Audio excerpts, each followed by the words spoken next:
The note was sitting on the kitchen counter, perfectly centered, like it had been measured, no creases. No panic scribbles. Just one sentence in neat, familiar handwriting: "Please don't look for me. If you do, someone gets hurt." My phone was still in my hand, mid-text, the coffee machine hissing behind me like nothing in the world had changed. The apartment felt wrong instantly. Too quiet. Too clean. Her shoes were gone from the door. The spare keys weren't on the hook. I remember thinking this had to be a prank. A bad one. But the longer I stood there, the heavier the air felt, like the walls were leaning in to listen. I checked the bedroom first. Her side of the bed was made too neatly: no phone charger. No suitcase. Just the faint smell of her shampoo lingering like a memory that hadn't realized it was supposed to disappear. I called her name once. Then again, louder. Nothing. My heart was racing, but my brain kept insisting there was a reasonable explanation. Maybe she'd gone for a walk. Maybe this was some weird surprise. We were engaged. We didn't do surprises like this, but panic makes you negotiate with reality. Then I noticed the calendar on the wall. Our wedding date was circled in red. Someone had crossed it out. We'd been together almost 4 years. Long enough that people stopped asking how we met and started asking when the wedding was. She was calm. Thoughtful. The kind of person who remembered small details and avoided conflict whenever possible. I was the planner. The fixer. The one who liked things controlled, predictable. That balance worked for a long time. Until it didn't. Friends used to joke that she grounded me. That I'd spiral without her. I laughed along, but standing alone in that apartment, I realized how true it was. She didn't vanish like someone running away, she vanished like someone who didn't want to leave fingerprints behind. The note wasn't the only thing she left. On the counter, beside it, was my old spare phone. The one I'd lost months ago and replaced. It was powered on. Fully charged, no lock screen, just the home screen, glowing softly, like it was waiting for me. I didn't touch it right away. The sentence on the note kept echoing in my head. If you do, someone gets hurt.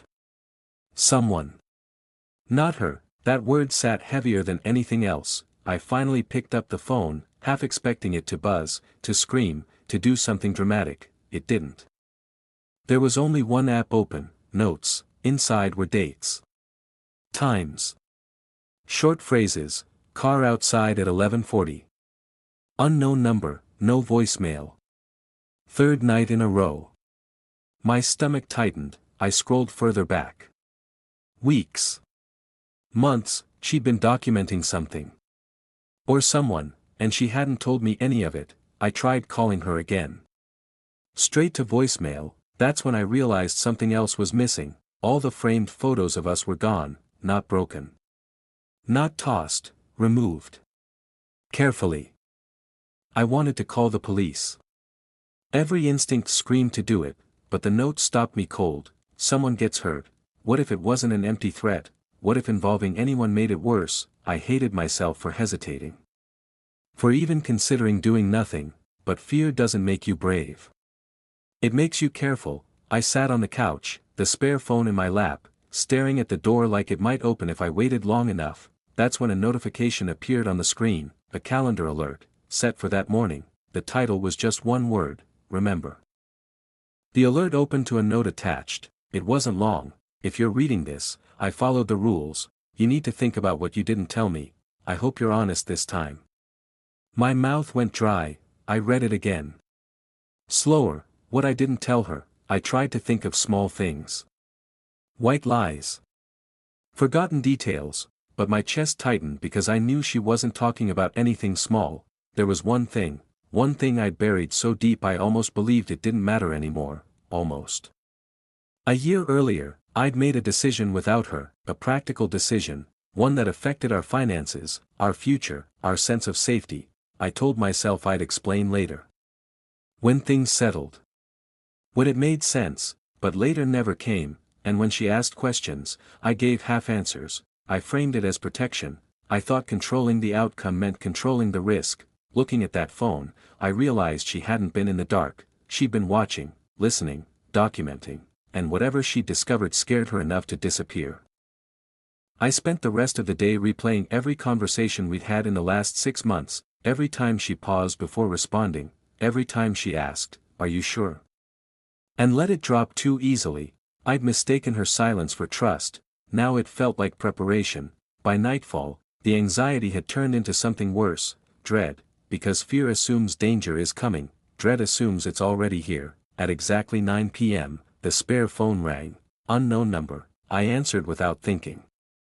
There was no voice on the other end, just breathing, slow, steady, then a distorted whisper. She kept asking questions. The line went dead. I sat there, frozen, phone pressed to my ear long after the call ended. That wasn't her voice, and it wasn't a prank. I checked the windows, the locks, everything was still secure, but the apartment didn't feel safe anymore. I finally understood why she'd taken the photos, why she'd erased herself. She wasn't running away from me, she was trying to remove herself from something already watching us. Sleep didn't happen that night. Every sound felt amplified, the hum of the fridge, footsteps in the hallway outside, a car door slamming too hard. At dawn, another message appeared on the spare phone, a photo. It was our building entrance. Taken from across the street, time-stamped 3 weeks earlier. Below it, one sentence: "You should have told her." My chest felt hollow. This wasn't random. Someone knew about the decision I'd hidden, someone who thought silence was guilt. The hidden decision finally stopped feeling abstract. It wasn't just about money or paperwork anymore, it was about risk. I trusted the wrong person, signed something I shouldn't have, believed reassurances that sounded official enough. When concerns came up, I downplayed them. To her, to myself, I convinced myself that involving her would only scare her. Now she was gone, and whoever was behind this knew exactly why. By the third day, I broke. I went back to the counter where the note had been, and I read it one last time. It wasn't a warning, it was an ultimatum. On the fourth day, I got another message, an address.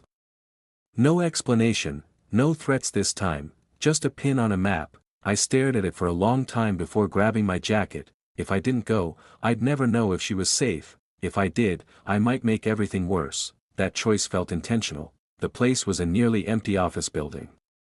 Lights on, but no sign on the door. Inside, the air smelled stale. A single chair sat in the center of the room, and on it, another envelope.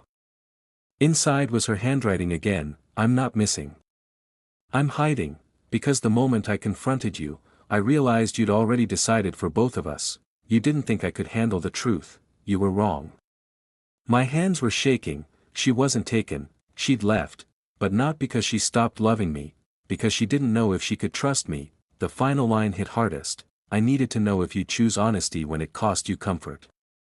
There was no reunion, no dramatic reveal, just clarity. She'd staged the disappearance with help from someone who knew how to stay invisible, not to punish me, to protect herself, and to force a choice. I could expose everything I'd hidden.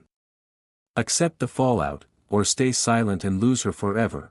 The fear wasn't gone, but it had changed shape.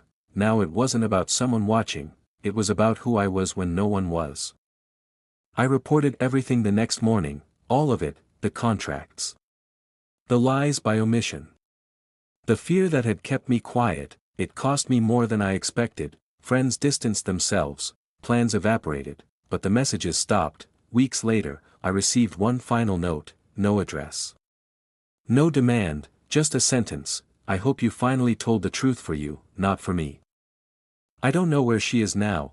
I don't know if she'll ever come back. Sometimes I imagine her safe, reading, breathing easier without the weight I put on her shoulders. Other times, the silence feels like punishment. I replay every moment I chose control over transparency, every time I decided what she didn't need to know. Fear didn't make me protect her, it made me selfish. So here's the question I can't answer: was she right to disappear without warning, to scare me into honesty, or was I wrong first? The moment I decided love meant deciding for her, I told myself I was keeping us safe, but safety without truth is just another kind of danger. If you were in her place, would you have left?